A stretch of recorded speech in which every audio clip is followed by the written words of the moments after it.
Hello, everyone. This is the Stronghold Podcast.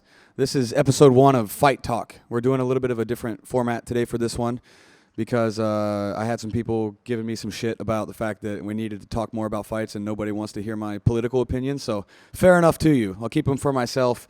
I think Darren Tay, whoever commented on my video, if you're watching this is for you, buddy. At first I thought you were just a hater, but apparently after I listened to the last podcast with my hair, I kind of agreed with you that most of my dedicated audience that are going to listen to this every week care more about my martial arts insight than my political insight. So this one's for you, buddy. At first I thought you were just a hater, but after I listened to it, I think you had a point. So the way that I'm going to do it moving forward is I'm going to split the podcast. So I'm going to do about 45 minutes, something like that, for just a dedicated fight talk. And then I'm going to still do the Stronghold podcast as I was doing it before with guests. But we're going to shorten it up so I can try to keep it nice and tight. That one will try to go somewhere around an hour and 15. I've got Shinya, the coach from Synergy. He's a jiu-jitsu black belt. He's going to come on in a little bit as soon as I finish this one. And then me and him are going to talk some martial arts, talk some jiu-jitsu, and all that kind of stuff. But from now on, this one I'm going to dedicate specifically to covering MMA. So we'll cover we'll cover the UFC, we'll cover all that shit. But Darren Tay, if you're listening, this is for you, man. I increased the volume. I changed the whole format of the show. If you like this format better, give me some comments. Let me know if you like this one, and we'll keep doing it moving forward. If this one's whatever, then maybe we'll flip back to the other format. Just leave your comments and let me know, and I'll try to give you some bullshit-free fight talk, okay? So first thing I want to talk about is the big deal that everybody over the weekend probably saw, which was Ting versus Amir Khan, and quite a controversial fight. It was a really close fight. I thought I rewatched it today. So Amir Khan from Evolve fought Ting, and I thought this would be a cool one for me to break down also because, in case you don't know, I've actually trained with both of these guys. I trained with Amir at Evolve, would have been years ago. I think he was probably a blue belt back then. This would have been 2015, 2014, back when I was training at Evolve. I think he was a blue belt. I would have been a purple belt back then. So I've rolled with him, and then I also rolled with Ting when I was in KL. He came and trained at Clinch. Actually, Clinch was the gym that a lot of those guys got their start at, including, not their start, but they all kind of opened up this gym together along with Chris, who was the owner at the time. And that includes like Ev and Keanu and Gianni Suba, and I think Aguilan trained there for a bit. Matt Polino, who was on a podcast before, and Chris Lowe, who's the guy that owned the gym that I used to work at. They all kind of trained at this gym that started in KL. So Ev came in, got to roll with him. He's a really cool guy. Had some drinks, chilled out. And I got to say, his jiu-jitsu, I only rolled with them. I didn't do any stand-up sparring with them. But I figured that their grappling was about the same level, to be honest. Because when I rolled with them, they both have different styles. When I rolled with Ev, he was trying to like backstep and do heel hooks and shit like that. So it wasn't MMA specific training, but he's really good, really solid. The dude's built like a brick shit house. He's as like wide as he is tall. Really, really thick legs, but kind of short guy. I think he's about 5'9". So this fight was really competitive. I thought it wasn't a robbery, but I thought that Ev won the fight. I spoke to Major, commented on a post that I shared that everybody apparently at the arena kind of booed the decision, which is interesting because Amir is a Singaporean fighter, and the fights took place in Singapore. So that makes it seem like that the crowd thought that Ev won. And most of the people that I watched the fight with thought that Ev won. And now Chatri Sidyutong, he's the president of ONE. He also came out and said that he thought Ev won. So a bit controversial, but I rewatched the fight today, and I wrote down a couple things because I wanted to give a nice, fair, objective breakdown for the fight because, there's no disrespect to either guys, and I'm not a hater on either one of them. But I rewatched it, and, ONE does this different scoring. They don't score the fight round by round. They do it as a whole, and that's kind of ambiguous. I don't even really know what that means. They score it as a whole. It's kind of hard to have an objective scoring criteria when it's not limited by time, because if you go round by round, I thought that Ev clearly won about a 29-28 decision. If it was the UFC, I think Ev wins a clear-cut decision. But this one thing where they score it by a whole fight and damage matters more than other things like control and pressure. And so basically, in round one, it was a pretty even round. They both got each other down to the ground briefly. But the big story of round one was Amir Khan landed a nice elbow, cut Ev all up, and he had this cut that he was fighting the whole rest of the fight. In fact, I think that cut is probably what won Amir the fight. But the first round was very competitive. Amir was pressuring. I thought he was doing a good job keeping the center, and it was good back and forth fighting. Once the second round started, there was a bit of a shift. I saw Amir Khan spending a lot more time with his back on the ropes. And, I think he does a lot better when he's controlling the center.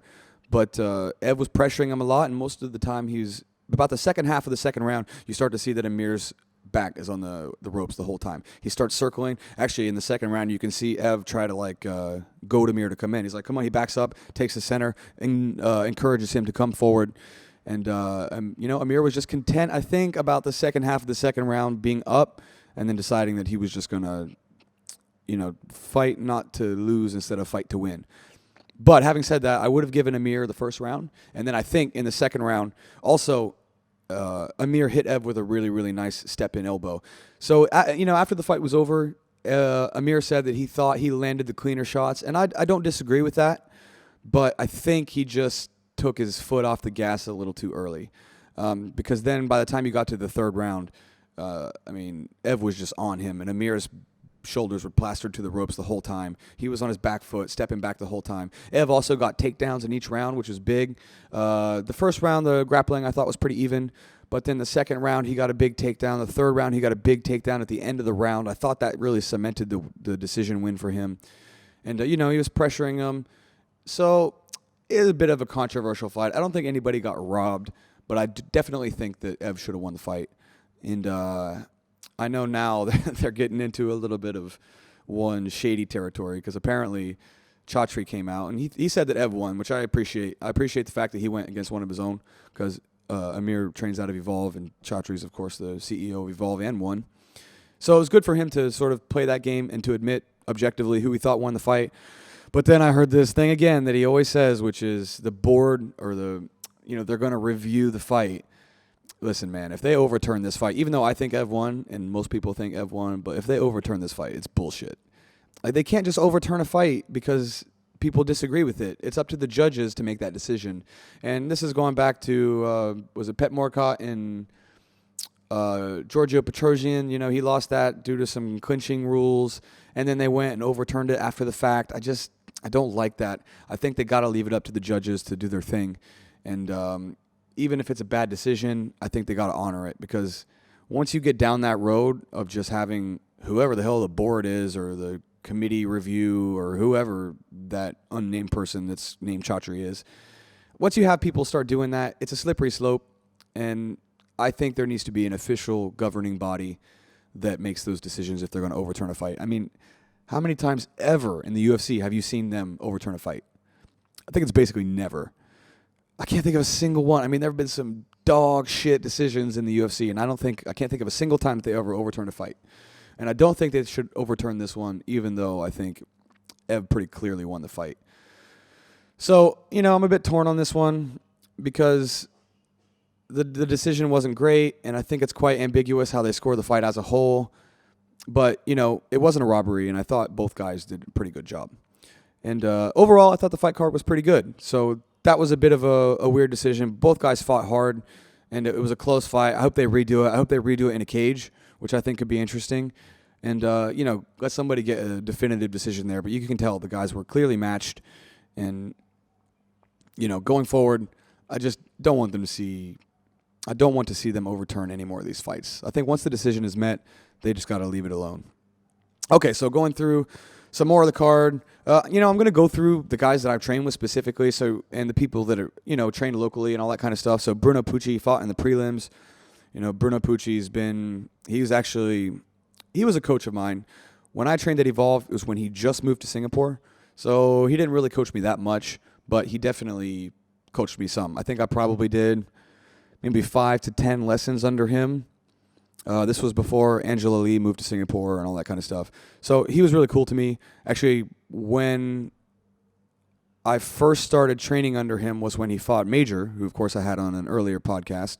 And Major and I have since become great friends. But back then, I remember going to the one fights, and I was going with Steven Langdown. And Steven knew Major at that time, and I had known Bruno because I trained with him at Evolve.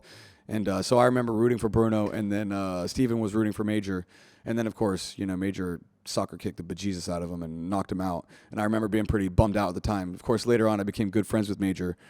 But anyway, so I trained with Bruno. His jiu-jitsu is legit, really, really good, high level.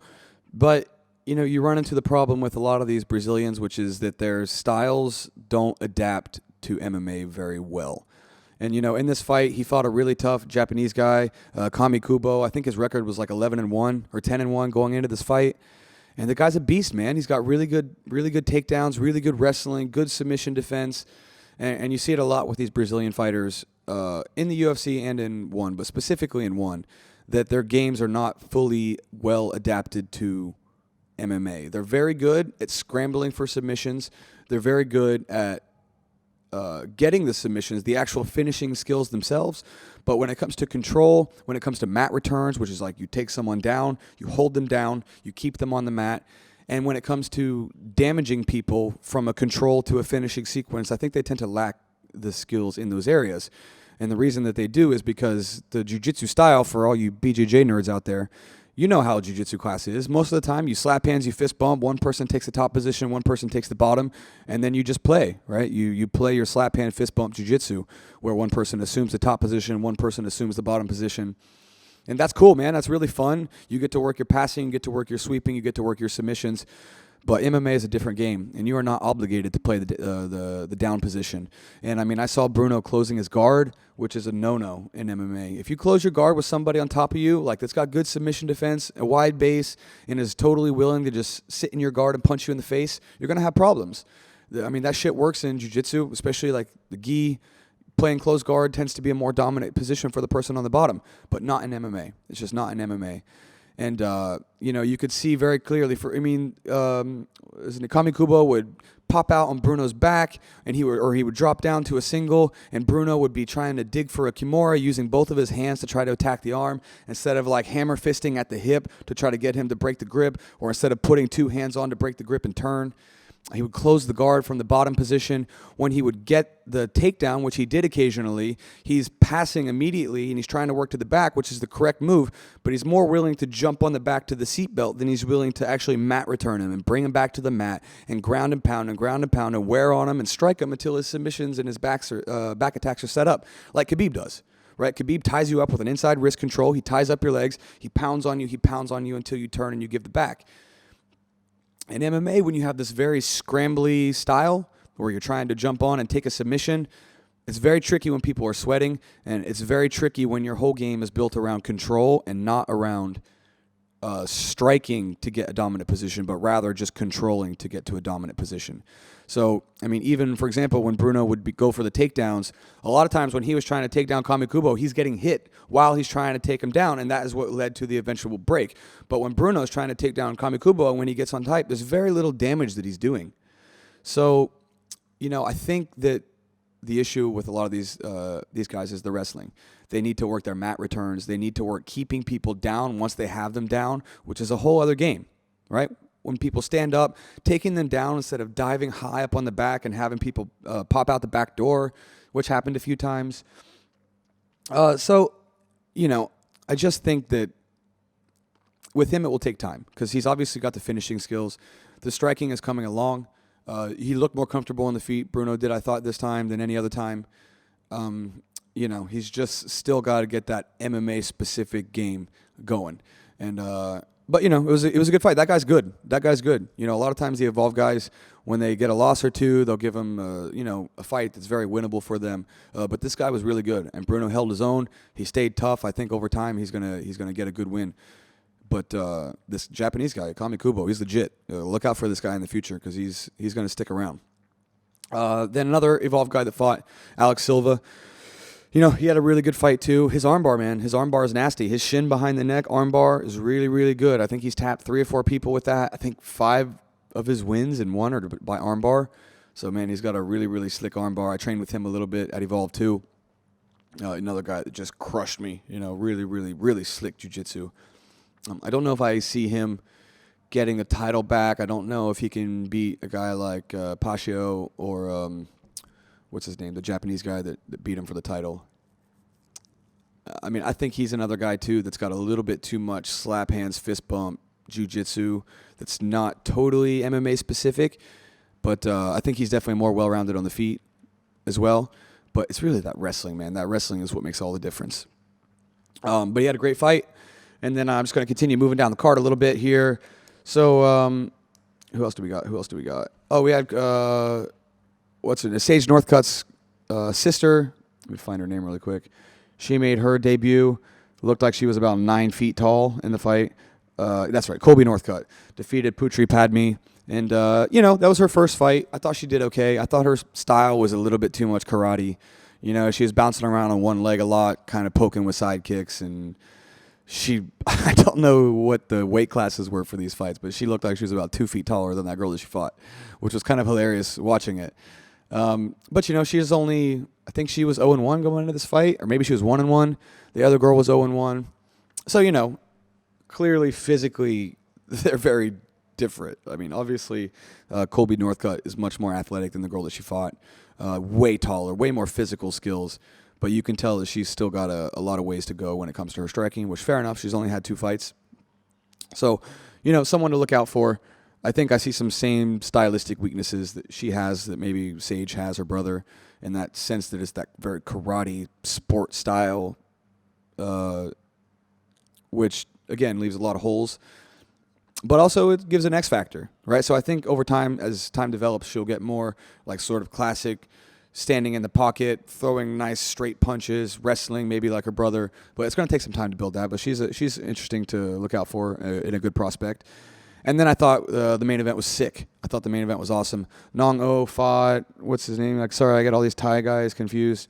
Semapech Fairtex, which was a great fight. Man, I'll tell you what, I've watched Thai fights in Thailand, and the Muay Thai fights that one does are the best Muay Thai fights in the world. And I'll tell you why. Because in Thailand, for any of you who've ever gone to watch a fight in Thailand, or even if you look at them online, the first round is just for the betting, right? So, they tend to just feel each other out in the Thai style, in Thai boxing, especially if you go to Thailand. And the first round, they set the bets, right? So they're not actually trying to finish each other for the first round. They're being nice and light. They're kind of just poking, they're teeping, they're kicking. And then after the first round, they take the bets. And then after the bets start, then they start fighting. And then the last round, they'll either put more money or less money on the fighter. And the last round, people will often go really, really hard. Because, sometimes if you're down after the second round, they'll come offer you 50,000 baht to win. If you're down in the second round and it looks like you can't win. So they really get you motivated to fight. But that first round is usually just a feel them out round. But not in one, man. Those guys are trying to knock each other out, which I really, really appreciate. And it's a different game, too, because in the Thai boxing, they wear the bigger glove. And that changes the game. And they also score the kicks far more highly than the punches. But in one, you wear those small 4-ounce gloves, especially with the Super Series, where they wear the 4-ounce glove. Those punches are valued really highly, man. You can slip those punches in the guard in a way that you can't in Thai boxing, where you often see them kind of shell up. They'll just put the gloves right in front of their face, and it's really hard to slip punches through that guard. But when you're wearing the 4-ounce gloves, they slip through. And you see with that fight, Nongo just did a step-in cross, dropped him hard. I think that was the third time he dropped him in the fight. But, man, it was fireworks back and forth. The Muay Thai fights in one are sick. And they're getting some really good Thai fighters fighting Thai fighters, which is really nice because a lot of times outside of Thailand, the Thais won't really fight the Thais anymore, especially once they get into their 30s, their late 20s or whatever. They kind of grow on the Falong World Tour, sort of like Sanchai's doing right now, where they leave Thailand, they get paid a lot of money to fight winnable fights against Westerners. But in one, all the Westerners are legit, which is why you see guys like Haggerty, which is why you see guys like Inahachi, who just won, and Liam McGeary, I think his last name is. You see these guys, these are high level Westerners, and having some tough fights with the Thais. And the Thais are also fighting the Thais, which I appreciate about this fight. So all in all, man, I thought the card was pretty good. There wasn't too much going on other than that. Brown Penis took a beating. I always like watching when Brown Penis takes a beating. Wugog. There's literally this guy who fights, and I'm sorry, Brown, if you're listening to this, I'm sorry, but there's literally a guy who fought on this card. His name was Brown Penis. His first name was Brown, last name Pinas. Brown Penis. So Brown Penis took a beating, He tried his best to survive, but he did take a beating, and that's the way it goes for Brown Penis sometimes. So other than that, I got my terrible pun in. Me and Major just started texting each other all these horrible puns about Brown Penis. I can't remember exactly what we said. Let me give you a quick Major pun for all the listeners. Major sends me a message, and he goes, hold on, guys, let me find this. This shit's hilarious. He goes, there's a guy called Brown Penis fighting. My God, the fun we could have doing a fight companion for that. And he goes, Brown Penis looks too stiff, and he's taking a beating. And then my response was, I love nothing more to see people choked by Brown Penis in person. So, Brown, I'm sorry on behalf of everyone, but man, your parents didn't give you much of a chance with a name like that. But, and I feel like when the commentators talk about him and they use his name, they try to not say it, but that's his fucking name. What are you supposed to do? So, Brown Penis fought in the prelims. And what are you going to do? I think that's pretty much all of the MMA fights worth covering that I cared about. Deja Morong fought. I trained under him a couple classes. Like, he just held pads for me. He was one of the former lightweight champions, a Muay Thai guy. He got a TKO. He's getting a bit old, but really nice guy, man. Really, really nice guy. Sweet guy. Really fun to train with. It was good to see him get a win. But other than that, it was quite good. I'm going to cover the next one in KL. Should be another sweet night of fights. Guys, if you like this form of the podcast, leave a comment. Let me know. I'm going to cover some ONE stuff. I'm going to cover some UFC stuff. And I'm going to title this Fight Talk. So I'm going to very specifically talk about MMA and MMA only, just so you fucking nerds get your fix. Okay, so moving on to the next bit. One thing I wanted to talk about, I'm going to try to make these like half an hour, 45 minutes, boom, just crush it. And you guys can listen to this. It doesn't need to be 2 hours long. But if you're not paying attention to boxing, I want you guys to pay attention to boxing. Because especially this weekend, Deontay Wilder just fought again. He fought King Kong. What's his name? Deontay Wilder just fought Luis Ortiz in a rematch of a really, really close fight they had like 2 years ago. Man, Deontay Wilder's power is just fucking insane. He's had 42 fights, and he's had 41 knockouts. No, 40 knockouts. He's only 2 times not knocked someone out. He's got the highest knockout percentage in the history of boxing, way higher than Mike Tyson, way higher than Klitschko, way higher than Marciano, higher than everybody. And he's finally starting to get his due after the Tyson Fury fight. But, man, this guy is just fucking dangerous. 42 fights, 40 knockouts, never lost, and he just knocked out Luis Ortiz when he was down again, just like in the first fight. It was kind of close. Like they landed similar, had a similar punch count, but Ortiz was landing harder. He was outboxing him. It was close. It wasn't a runaway, but man, Wilder threw the shortest, probably straightest right hand I've ever seen him throw in his life. He normally throws these windmill punches, right, where he's just looping shots. But, this one was short. It was straight, right down the pipe. And, Ortiz stood up about 8 on the 8 count or so. But you could just tell that his lights were off. And, Wilder's got this interesting style where he doesn't even really try to win on points. He can play that game. He's never lost. But when you have like a 96% knockout rate, he builds his game around that. He doesn't mind losing rounds to set up his power punch. Even like Tyson Fury, right? I thought that fight was close. I actually gave the fight to Wilder, which I know a lot of the hardcore boxing purists say that Tyson Fury won that fight. But I'm still in the camp of if it's razor close and you get clobbered twice, dropped twice in a razor close fight, I think Wilder should win that fight. In the strictest terms of scoring per round, boxing, blah, blah, blah, you can make the argument that Fury won. But, man, Wilder floored him and damn near killed him in that last round. I don't know how he stood up. But finally, Wilder's getting his due. But this guy is just fucking dynamite, man. He's the scariest heavyweight in the history of boxing.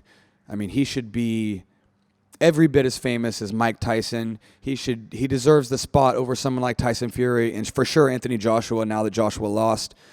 Fury's slick. He's good. He's funny. But he doesn't have anywhere near the just soul-crushing power that Wilder has. And he put it on display again. He was down. I looked at some of the scorecards. Most of the judges had him down every single round. And then one short right hand measured him up in the 7th round and then just put him away. And then once he hit him, dropped him once, he couldn't get back up like he does with everybody. I thought it was a great fight by Wilder. His punches looked straight. He wasn't going crazy. He wasn't windmilling. He carries his power late. And, Luis Ortiz, the only person he's ever lost to is Wilder. The guy's been a pro for 10 years.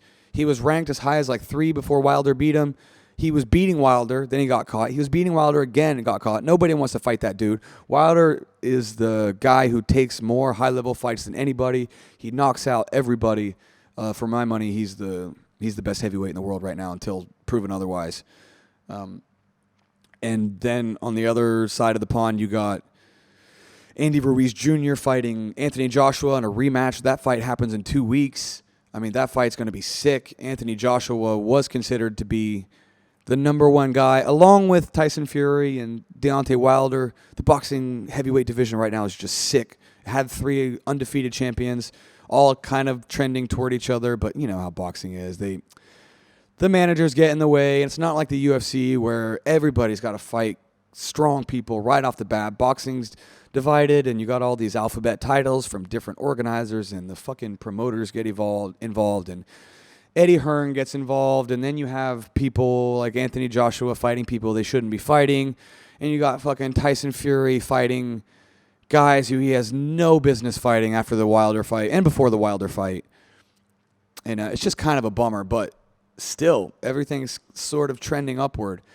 And this fight with Wilder was huge. This fight with Andy Ruiz Jr. and Anthony Joshua is going to be huge.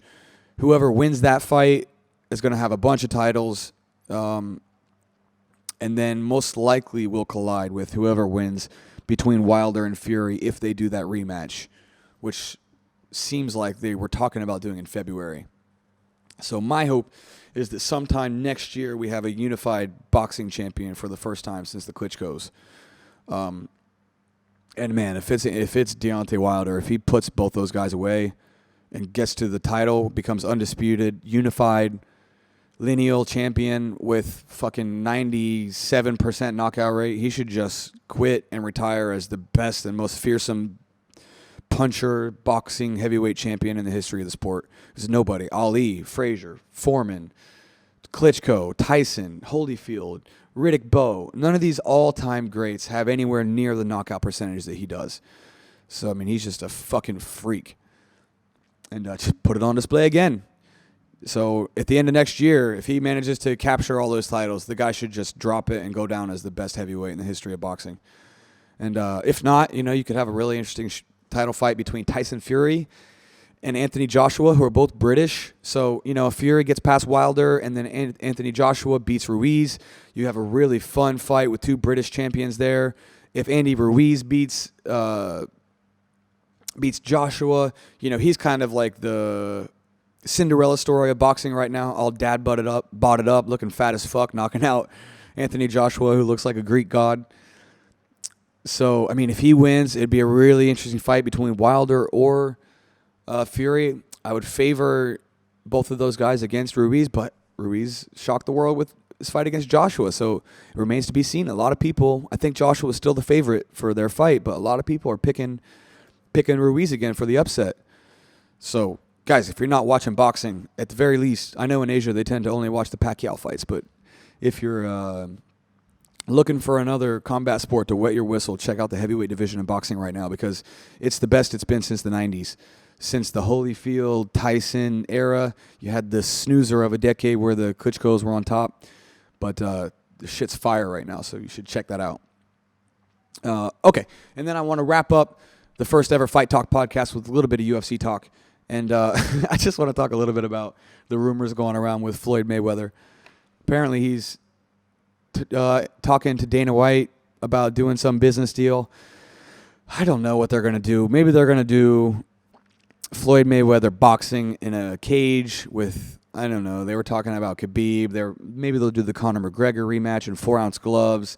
They're going to do some kind of wrinkle on it, but I find it hard to believe that Dana White will get involved unless either the UFC is promoting it, they're doing some kind of wrinkle to make it interesting, like if they're fighting in a cage, maybe they're fighting in small gloves. But they got to do some kind of wrinkle to it. Otherwise, I mean, if they just have Floyd Mayweather box an MMA guy in boxing gloves in a ring, I don't know what's in it for the UFC. And there's no way in hell Floyd Mayweather is going to do some mixed rules, grappling, all that kind of shit. It's just not happening. Floyd would get fucking crushed by anybody in the UFC. Anybody. Just because he has no wrestling. He has no grappling. And as soon as a fight got to the ground, he would be helpless. I mean, look at James Toney and Randy Couture. I mean, that fight, Toney didn't land a single punch, right, against James Toney, who's one of the all-time great boxers. And if Floyd came in, it would do no different. He's not going to do a mixed rules thing. He's not going to do any sort of MMA fight. The only thing I could possibly see is maybe they do the McGregor rematch. I don't know if they want to do Khabib. They want to do some kind of MMA fighter versus Floyd. It would have to be like MMA gloves, small gloves, or inside a cage or something to make it interesting. I don't know what they're up to, but it's probably not going to be as appealing to the hardcore people as they think. But, there might be some crossover appeal. Either way. Or maybe Floyd's just fucking trolling because he always does this to get media attention. But that was just announced a couple days ago. They also just announced Dominic Reyes is going to fight John Jones for the light heavyweight title, which is pretty interesting. I mean, I thought that Dominic Reyes and Johnny Walker were the two sort of new age up-and-comer 205ers who could give John Jones some problems. You could also throw Corey Anderson into the mix, because he just beat Johnny Walker. But I think Dominic Reyes stands a pretty good chance. I just checked out his record today. And his last his last 4 fights are fucking legit, man. Jared Cannonier, he TKO'd him, and that guy's on a tear. Ever since that fight, he went down to middleweight, and he's been ruining people. So that win is starting to look better and better. Then he fought OSP after that. He fought Ozdemir in a split decision win, which was a pretty competitive fight. Ozdemir fought for the title. He kind of shot to the top of the rankings and didn't really look amazing after that fight, after he got kind of crushed by DC, but still a solid win. And then, in his last fight, he just wrecked Chris Weidman. If I'm not mistaken, he pulled. It was like a back slip, right cross, or back slip. It might have been a left. I think he's a southpaw. I can't remember. But it was a back slip cross, and he just fucking crushed Chris Weidman. And, these middleweights moving up to 205 so far has not been good because Chris Weidman and Luke Rockhold both got just destroyed recently.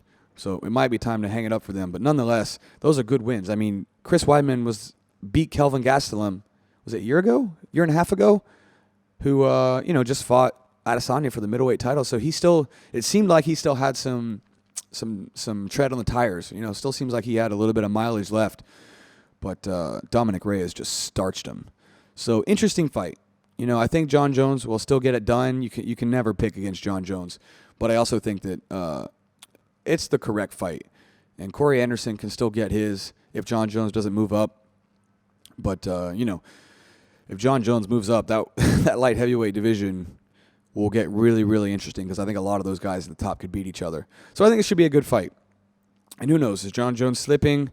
He's not looked amazing in his last few fights, but then again, he's still pretty much outworked everybody. I thought that split decision against Thiago Santos, was kind of bullshit because I thought Jones pretty clearly won, but Santos was firing hard on just no knees. Both of his knees were fucked.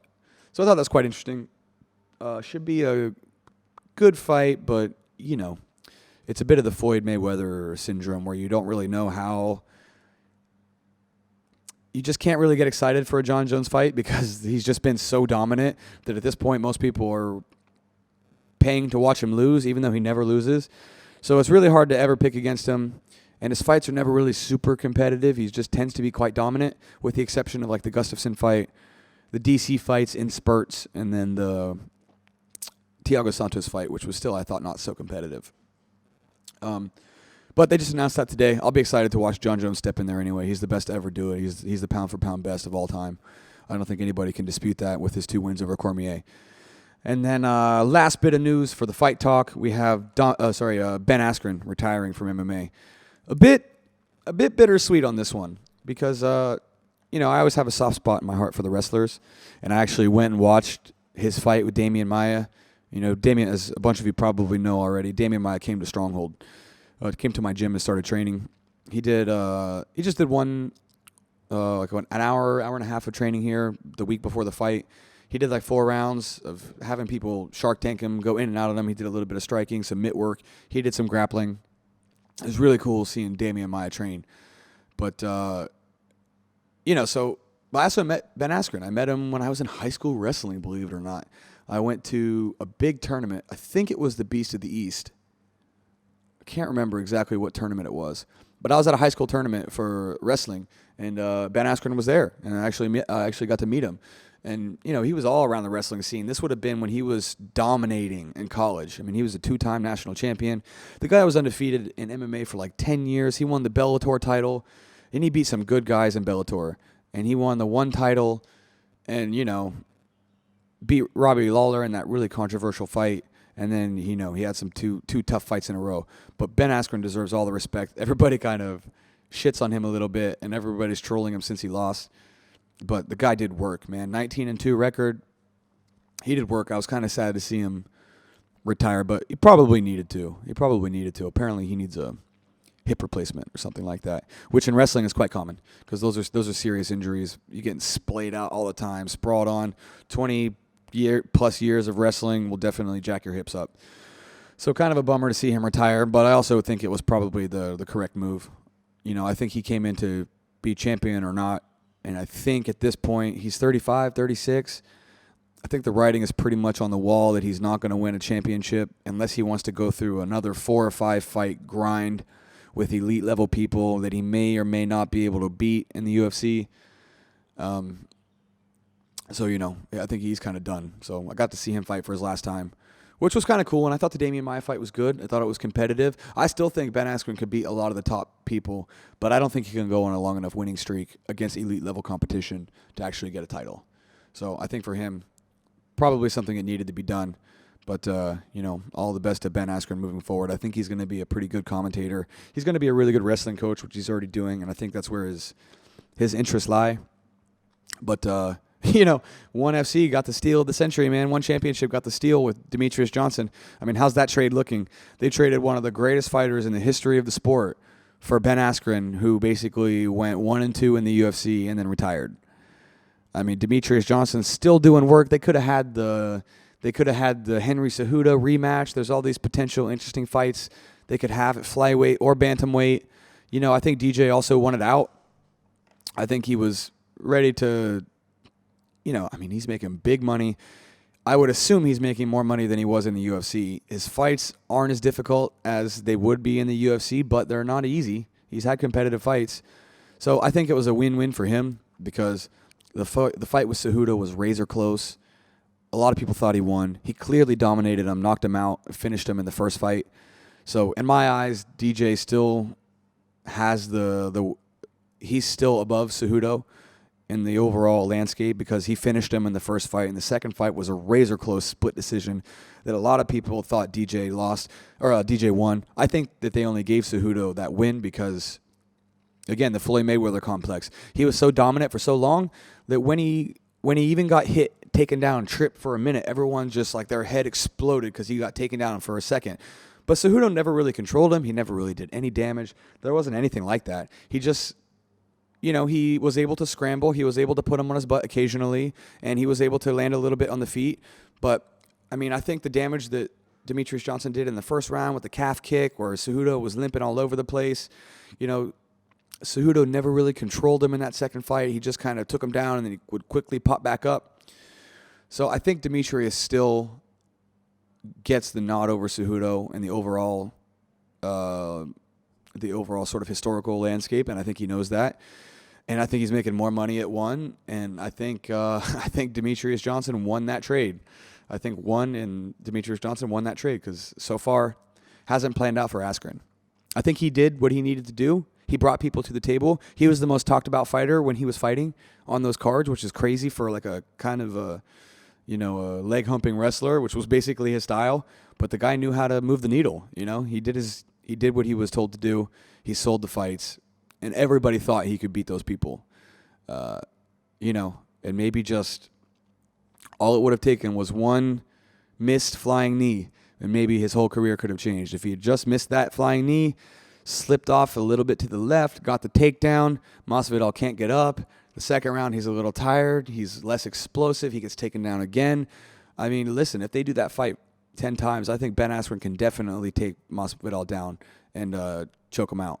Or not even choke him out, but just finish him. Sorry, not finish him, but he can grind him out. He could potentially finish him too, put him in that headlock of doom. I think that Ben Askren could win that fight. I also think that Ben Askren could beat Maia. I mean, that wasn't the way that it worked, but, you know, what could have been if he just slipped his head to the right a little bit, dodged that knee, wouldn't have had to fight Maia, could have been fighting for a title. I mean, the thing could have been very different for him. But, you know, revisionist history isn't a thing. And in the world we live in today, Ben Askren's retiring. I thought he's done good work, man. He was a great champion while it lasted. Good shit talker, funny dude. And, yeah, that's it, guys. I'm going to wrap up the first ever Fight Talk podcast. We got some one championship in there. We got some boxing. We got some UFC. Guys, this podcast is available on YouTube. It's available on Spotify. It's available on Pocket Cast. It's available on Apple. I'm going to release these two separately. So I'm meeting Shinya soon. We're going to do the normal Stronghold podcast. Let me know if you like this format. Let me know if you want me to keep doing it like this. If you want me to keep separating it like this so you purists get only the fight talk and no filler, none of my political leanings or any of that bullshit. So if you like this, let me know. We'll keep it going forward. Keep commenting. Keep letting me know. Darren Tay, thanks for the comments. If you're as long as you're not a hater, I appreciate it. Even if you are a hater, I appreciate you because basically changed the show from you. So thank you for commenting. And that's basically it, ladies and gentlemen. We'll be back soon with Shinya. This is the Stronghold Podcast, Fight Talk, Episode 1. Peace.